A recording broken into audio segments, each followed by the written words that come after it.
Hi friends, welcome to Telugu cricket chat. IPL 2025లో match number 10 Delhi Capitals versus Sunrisers Hyderabad మధ్య రేపు వైజాగ్లో జరగబోతుంది.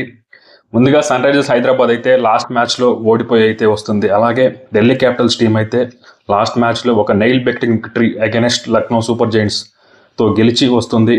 కాబట్టి ఈ మ్యాచ్ చాలా చాలా ఇంట్రెస్టింగ్గా ఉంటుంది. ఈ మ్యాచ్ అయితే మనకు వైజాగ్లో జరుగుతుంది. మరొక హై స్కోరింగ్ మ్యాచ్ అయితే చూడబోతున్నాం మనం. మనకి ఈరోజు ఈ వీడియోలో ఈ రెండు టీమ్స్ యొక్క హెడ్ టు హెడ్ స్టాట్స్ ఎలా ఉన్నాయి, అలాగే రేపు ప్లేయింగ్ 11 ఎలా ఉండబోతుంది, అలాగే ఏ టీంకి గెలిచే అవకాశం ఉంది అనే విషయాలన్నీ మాట్లాడుకుందాం. ముందుగా వీడియోని అయితే ఎక్కడ స్కిప్ చేయకుండా లాస్ట్ వరకు అయితే చూడండి. ఇక ఈ రెండు టీమ్స్ మధ్య ఇప్పటివరకు ఐపీఎల్లో 24 మ్యాచ్లు అయితే జరిగాయి. అందులో ఎస్ఆర్హెచ్ టీం 13 మ్యాచ్లు గెలిస్తే ఢిల్లీ క్యాపిటల్స్ టీం 11 మ్యాచ్లు గెలిచింది. కాబట్టి ఓవరాల్ రికార్డ్ చూసుకుంటే ఎస్ఆర్హెచ్కి కాస్త ఫేవర్గా అయితే ఉంది. ఇక లాస్ట్ 5 మ్యాచెస్లో అయితే ఎస్ఆర్హెచ్ టీం 2 మ్యాచ్లు గెలిస్తే ఢిల్లీ క్యాపిటల్స్ టీం 3 మ్యాచ్లు గెలిచింది. ఇక లాస్ట్ 2 మ్యాచ్లో మాత్రం సన్ రైజర్సే గెలిచారు. ముఖ్యంగా ఈ రెండు టీమ్స్ మధ్య జరిగిన ఆఖరి మ్యాచ్లో అయితే ఎస్ఆర్హెచ్ టీం అయితే ఒక డామినేటింగ్ విక్టరీ అయితే సాధించింది against Delhi Capitals. Almost 67 runs తేడాతో అయితే ఢిల్లీ క్యాపిటల్స్ని అయితే ఓడించింది ఆ మ్యాచ్లో. కాబట్టి రీసెంట్ ఫామ్ అయితే ఎస్ఆర్హెచ్కి కాస్త బెటర్గా ఉందని చెప్పొచ్చు. ఇక రేపు మ్యాచ్ జరగబోయే వైజాగ్లో పిచ్ ఎలా ఉండబోతుంది కనుక చూసుకుంటే, వైజాగ్లో జనరల్గా బ్యాటింగ్ ఫ్రెండ్లీ వికెటే ఉంటుంది. కాకపోతే మరి హైదరాబాద్లో ఉన్నంత హైవే లాంటి పిచ్చెస్ అయితే ఉండవు మనకి వైజాగ్లో. మనకి ఇనీషియల్గా ఫాస్ట్ బౌలర్స్కి హెల్ప్ ఉంటుంది, అట్ ద సేమ్ టైం స్పిన్నర్స్కి కూడా ప్లేలోకి వచ్చే అవకాశం ఉంది. కాబట్టి వైజాగ్ పిచ్ అటు బ్యాట్కి ఇటు బాల్కి కాస్త బెటర్గానే సపోర్ట్ చేస్తుంది. అంటే 60% బ్యాటింగ్కి 40% బౌలింగ్కి అయితే వైజాగ్ పిచ్ అయితే సపోర్ట్ చేస్తుందని చెప్పొచ్చు. ఇక రేపు మ్యాచ్లో టాస్ గెలిచిన కెప్టెన్ ఏం చేయాలంటే, రేపు మనకి ఆఫ్టర్నూన్ మ్యాచ్ కాబట్టి 3:30కి స్టార్ట్ అవుతుంది. టాస్ గెలిచిన కెప్టెన్ మాత్రం ఖచ్చితంగా ఫస్ట్ బ్యాటింగ్ తీసుకుంటే మంచిదని నా అభిప్రాయం. ఎందుకంటే మనకి సెకండ్ హాఫ్లో ఇంకా పిచ్ అనేది స్లో అయిపోతుంది, డ్యూ పడే అవకాశం ఎలాగో లేదు కాబట్టి. అంతేకాకుండా ఈ గ్రౌండ్లో మొత్తం ఐపీఎల్లో 16 మ్యాచ్లు జరిగితే ఫస్ట్ బ్యాటింగ్ చేసిన టీం 8 మ్యాచ్లో గెలిచింది, చేస్ చేసిన టీం కూడా 8 మ్యాచ్లో గెలిచింది. కాబట్టి మనకి ఫస్ట్ బ్యాటింగ్కి సెకండ్ బ్యాటింగ్కి అంత డిఫరెన్స్ అయితే ఉండదు. అందులో ఆఫ్టర్నూన్ మ్యాచ్ కాబట్టి అసలుకే ఉండదు. కాబట్టి ఫస్ట్ టాస్ గెలిస్తే మాత్రం ఫస్ట్ బ్యాటింగ్ చేయడమే మంచిది. ఇక ఈ రెండు టీమ్స్ యొక్క ప్లేయింగ్ 11s ఎలా ఉంటాయి? ముందుగా ఎస్ఆర్హెచ్ టీం అయితే ఏమైనా చేంజెస్ చేస్తుందా అంటే, నన్ను అడిగితే ఖచ్చితంగా చేంజెస్ అయితే చేయాలి. ముఖ్యంగా వాళ్ళకి ఒక మంచి బౌలర్ అయితే కావాలి ఎస్ఆర్హెచ్ టీంలో. లాస్ట్ మ్యాచ్లో బౌలింగ్లో అయితే అందరూ కూడా ఫెయిల్ అయ్యారు. ఫారెన్ స్పిన్నర్స్ మీద నమ్ముకోవడం కంటే కూడా ఒక ఇండియన్ స్పిన్నర్ని నమ్ముకుంటే బెటర్ అని నా అభిప్రాయం. కాబట్టి రాహుల్ చాహర్ అయితే టీంలోకి వచ్చే అవకాశం అయితే కనిపిస్తుంది.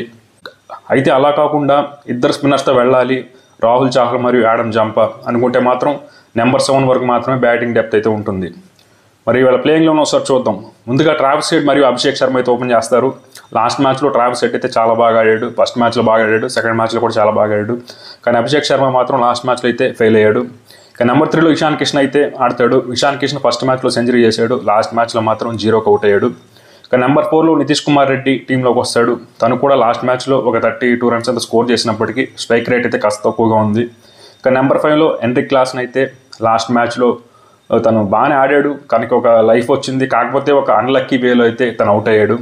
ఇక నెంబర్ 6లో అనికేత్ వర్మ అయితే లాస్ట్ మ్యాచ్లో మంచి ఇన్నింగ్స్ అయితే ఆడాడు.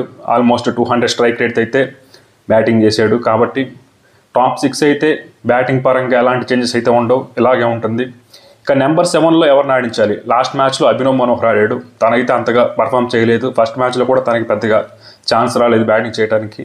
కాబట్టి నెంబర్ 7లో ఇక్కడ వియాన్ మల్డర్ని ఏమైనా తీసుకొస్తారా టీంలోకి అనేది చూడాలి. ఇక్కడ వియాన్ మల్డర్ కనుక టీంలోకి వస్తే మనకి ఇంపాక్ట్ ప్లేయర్గా రాహుల్ చాహర్ అయితే వస్తాడు.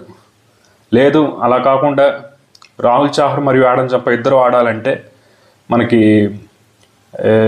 ఒక బ్యాటర్ అయితే షార్ట్ అవుతాడు. కాబట్టి నన్ను అడిగితే నెంబర్ 7లో వియాన్ మల్డర్ వస్తాడు అనుకుంటున్నాను.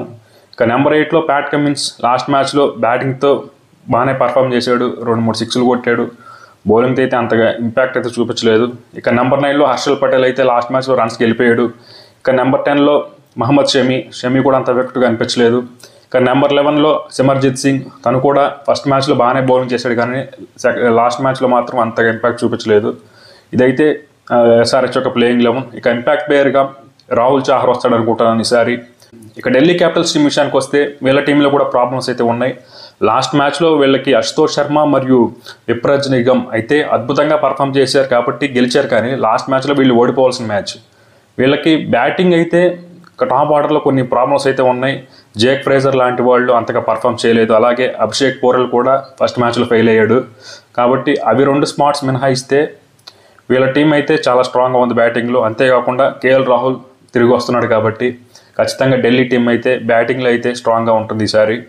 వీళ్ళ ప్లేయింగ్లో ఒకసారి చూసుకుంటే ఫ్యాబ్ డు ప్లెసిస్ మరియు జేక్ ఫ్రేజర్ ఓపెన్ చేస్తారు. నెంబర్ 3లో అభిషేక్ పోరెల్, నెంబర్ 4లో కేఎల్ రాహుల్, నెంబర్ 5లో అక్షర్ పటేల్, నెంబర్ 6లో ట్రిస్టన్ స్టబ్స్, నెంబర్ 7లో అశుతోష్ శర్మ, నెంబర్ 8లో విప్రజ్ నిగమ్, నెంబర్ 9లో మిచెల్ స్టార్క్, నెంబర్ 10లో కుల్దీప్ యాదవ్, నెంబర్ 11లో మోహిత్ శర్మ లేదా నటరాజన్ అయితే టీంలోకి వస్తారు. లాస్ట్ మ్యాచ్లో మోహిత్ శర్మ అయితే రన్స్కి వెళ్ళిపోయాడు. తను పెద్దగా ఇంపాక్ట్ అయితే చూపించలేదు.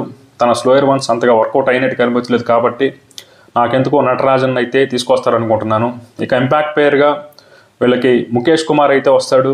లేదంటే ఒక బ్యాట్స్మెన్ కావాలంటే కరుణ్ నాయర్ అయితే టీంలోకి వస్తాడు. ఇక వీళ్ళ టీంలో లాస్ట్ మ్యాచ్లో బ్యాటింగ్ అయితే తడబడ్డారు, కానీ బౌలింగ్లో అయితే కాస్త బెటర్గానే బౌలింగ్ చేశారని చెప్పాలి. ముఖ్యంగా మిచెల్ స్టార్క్, అక్షర్ పటేల్ మరియు కుల్దీప్ యాదవ్ వీళ్ళ ముగ్గురు చాలా బాగా బౌలింగ్ చేశారు. ముఖ్యంగా కుల్దీప్ యాదవ్ 4 overs వేసి కేవలం 20 runs మాత్రమే ఇవ్వడం. అలాగే అక్షర్ పటేల్ కూడా చాలా ఎకానమీగా బౌలింగ్ చేశాడు. మిచెల్ స్టార్క్ అయితే ఇంపార్టెంట్ టైమ్స్లో వికెట్స్ తీసుకున్నాడు. కాబట్టి ఢిల్లీ టీం అయితే ఇటు బ్యాటింగ్లోనూ ఇటు బౌలింగ్లోనూ కాస్త సమతూకంగా ఉందని చెప్పాలి కంపేర్ టు ఎస్ఆర్హెచ్ టీం. ఇక రేపు మ్యాచ్లో కీ బ్యాటిల్స్ ఏముంటాయంటే ముందుగా మనకి Travis head versus Mitchell Starc. ఈ బ్యాటిల్ అయితే చాలా చాలా ఇంట్రెస్టింగ్గా ఉంటుంది. ఎందుకంటే ట్రావిస్ హెడ్ అయితే ఇనీషియల్గా చాలా అటాక్ చేస్తాడు. అలాగే మిచెల్ స్టార్క్ కూడా ఎలాంటి బౌలర్ మనకు తెలుసు. ఇద్దరు ఆస్ట్రేలియన్ ప్లేయర్స్ మధ్య ఈ బ్యాటిల్ అయితే ఖచ్చితంగా చాలా ఇంట్రెస్టింగ్గా ఉండబోతుంది. అలాగే ఇంకొక ఇంపార్టెంట్ బ్యాటిల్ ఏంటంటే మనకి Heinrich Klaasen versus Kuldeep Yadav. జనరల్గా మనకి క్లాసన్ స్ట్రైక్ రేట్ అయితే చాలా బాగుంది. ఫార్మాట్లో 180 స్ట్రైక్ రేట్ అయితే ఉంది. అయితే కుల్దీప్ యాదవ్కి అగైనెస్ట్గా క్లాసన్ స్ట్రైక్ రేట్ చూసుకుంటే 150 వరకు అయితే ఉంది. కాబట్టి కుల్దీప్ని ఆడటంలో క్లాసన్ అయితే కాస్త స్ట్రగుల్ అయ్యాడు. కాకపోతే క్లాసన్ స్పిన్నర్స్ని చాలా బాగా ఆడతాడు. At the same time Kuldeep Yadav కూడా చాలా మంచి ఫామ్లో ఉన్నాడు. కాబట్టి ఈ బ్యాట్లు కూడా చాలా ఇంట్రెస్టింగ్గా ఉండబోతుంది. ఇంకొక బ్యాట్లు వచ్చేసి Faf du Plessis versus Mohammed Shami. ఈ బ్యాట్లు కూడా చాలా ఇంట్రెస్టింగ్గా ఉంటుంది. మనకి పవర్ ప్లేలో ఫ్యాబ్ డు ప్లెసిస్ చాలా అటాక్ చేస్తాడు. మనకి గతంలో ఆర్సీబీ తరపున ఆడినప్పుడు చూసాం. అలాగే షమీపై ఫ్యాబ్ డు ప్లెసిస్కి చాలా మంచి రికార్డు ఉంది. ఆల్మోస్ట్ 173 స్ట్రైక్ రేట్ అయితే ఉంది మహమ్మద్ షమీపై ఫ్యాబ్ డు ప్లెసిస్కి. కాబట్టి ఈ బ్యాట్లు కూడా చాలా చాలా ఇంట్రెస్టింగ్గా ఉండబోతుంది. ఇక వీటితో పాటుగా నితీష్ కుమార్ రెడ్డి మీద రేపు స్పెషల్ ఫోకస్ అయితే ఉండబోతుంది. ఎందుకంటే వైజాగ్ హోమ్ గ్రౌండ్లో తన మొదటి ఐపీఎల్ మ్యాచ్ అయితే ఆడబోతున్నాడు. కాబట్టి హోమ్ గ్రౌండ్లో తనకి ఒక మంచి అనుభూతిని ఇస్తుంది. చూద్దాం ఎలా ఉంటుందో. ఇక రేపు మ్యాచ్లో ఏ టీం గెలుస్తుందంటే చెప్పడం చాలా చాలా కష్టం. 2 టీమ్స్లో ప్రాబ్లమ్స్ ఉన్నాయి. At the same time positives ఉన్నాయి. ముందుగా ఎస్ఆర్హెచ్ టీంలో వీళ్ళకి టాప్ 6 చాలా బాగుంది. కాకపోతే ఆ తర్వాత బ్యాటింగ్లో అయితే కాస్త డెప్త్ లేదు. అట్ ద సేమ్ టైం బౌలింగ్లో అయితే ఆ వీక్నెస్ కనిపిస్తూనే ఉంది క్లియర్గా. కాకపోతే మనకి వైజాగ్ పిచ్ మీద వీళ్ళ బౌలర్స్ కాస్త బెటర్ బౌలింగ్ చేస్తారని నేను అనుకుంటున్నాను. ఇక ఢిల్లీ టీం విషయానికి వస్తే వీళ్ళ టీంలో లాస్ట్ మ్యాచ్లో కొంతమంది బ్యాటర్స్ అయితే సరిగ్గా ఆడలేదు. కానీ ఆ లోయర్ ఆర్డర్లో బ్యాటింగ్ మాత్రం చాలా బాగుంది. Like Tristan Stubbs, Ashutosh Sharma మరియు విప్రజ్ వాళ్ళైతే చాలా బాగా పర్ఫామ్ చేశారు. కాబట్టి ఢిల్లీ టీంలో ప్రాబ్లమ్స్ ఉన్నప్పటికీ కూడా కేఎల్ రాహుల్ వచ్చాడు కాబట్టి ఆ ప్రాబ్లమ్స్ అన్ని కవర్ అయిపోతాయి అనుకుంటున్నాను. అట్ ద సేమ్ టైం బౌలింగ్లో మనకి కంపేర్ టు ఎస్ఆర్హెచ్ టీం మనకి ఢిల్లీ టీం అయితే కాస్త బెటర్గా ఉంది. అక్షర్ పటేల్, కుల్దీప్ యాదవ్ మరియు మిచెల్ స్టార్క్ లాంటి ముగ్గురు వరల్డ్ క్లాస్ స్పిన్నర్స్ వాళ్ళు లాస్ట్ మ్యాచ్లో కూడా బాగా పర్ఫామ్ చేశారు. కాబట్టి మనకి ఢిల్లీ టీం అయితే సంహౌ కంపేర్ టు ఇటు బౌలింగ్లో బెటర్గా ఉందని చెప్తాను. ఇక ఓవరాల్గా ఏ టీం గెలుస్తుందంటే ఐ థింక్ ఈ 2 టీమ్స్ మధ్య బెటర్ బ్యాలెన్స్ అయితే ఢిల్లీ టీంలోనే కనిపిస్తుంది. కాబట్టి ఢిల్లీ క్యాపిటల్స్కి అయితే కాస్త స్లైట్ ఎడ్జ్ ఉందనిపిస్తుంది.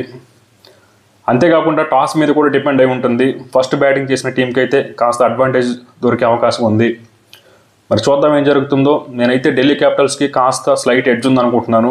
మరి మీరు ఏ టీం గెలుస్తుందో కామెంట్ సెక్షన్లో కామెంట్ చేయండి.